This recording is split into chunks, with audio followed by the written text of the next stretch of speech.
nga ang ating bagong 2026 Expander GLS Automatic. Guys, ipapakita ko po sa inyo kung sulit nga ba ang presyo ng 1.2 million. At may down payment na sa halagang 50,000 is mauuwi mo na itong pang-pamilya, swak sa budget, matipid sa gasolina, modern ng design at swak sa budget. Mga kabansa, ito na nga ang bagong 2026 Mitsubishi Expander GLS. Unahin natin sa harap, mapapansin nyo agad ang bagong front grille na mas malapad na at mas agresibo ang itsura. Meron na rin itong LED headlights at daytime running lights.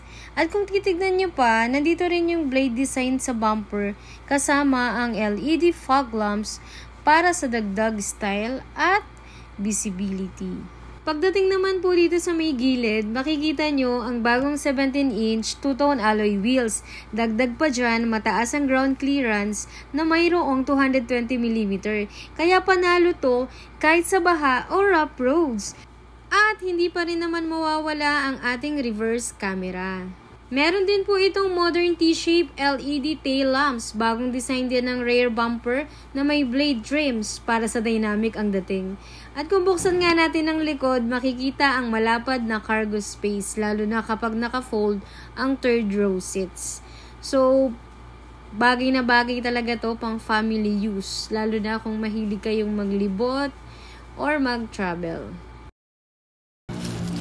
At kompleto na din tayo sa center headrest sa second row, kaya mas komportable ng lahat ng pasahero.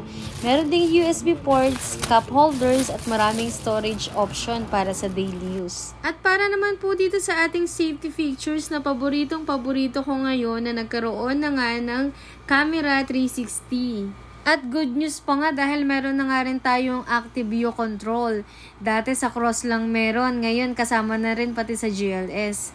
At sa engine type pa rin naman po natin is same pa rin naman po for 2025. Meron pa rin tayong 1.5 liter 4-cylinder Maybach technology with double overhead cam. So guys, yung mga nabanggit ko po sa inyo, yung po yung mga nabago ngayong 2026 Expander GLS. So guys, isama ko na rin po ito. Ang Expander nga natin is meron siyang smart entry. So ma-unlock na natin yung ating unit using this button. And habol ko na rin po ito bago rin po ang ating 8-inch digital instrument cluster. So hindi na siya analog kaya mas modern na ang dating. Wow! 6,063 pesos in 5 years. At sa ating pinaka top of the line, meron tayong dito sa 2026 Expander Cross, two-tone, meron tayong 1,378,000.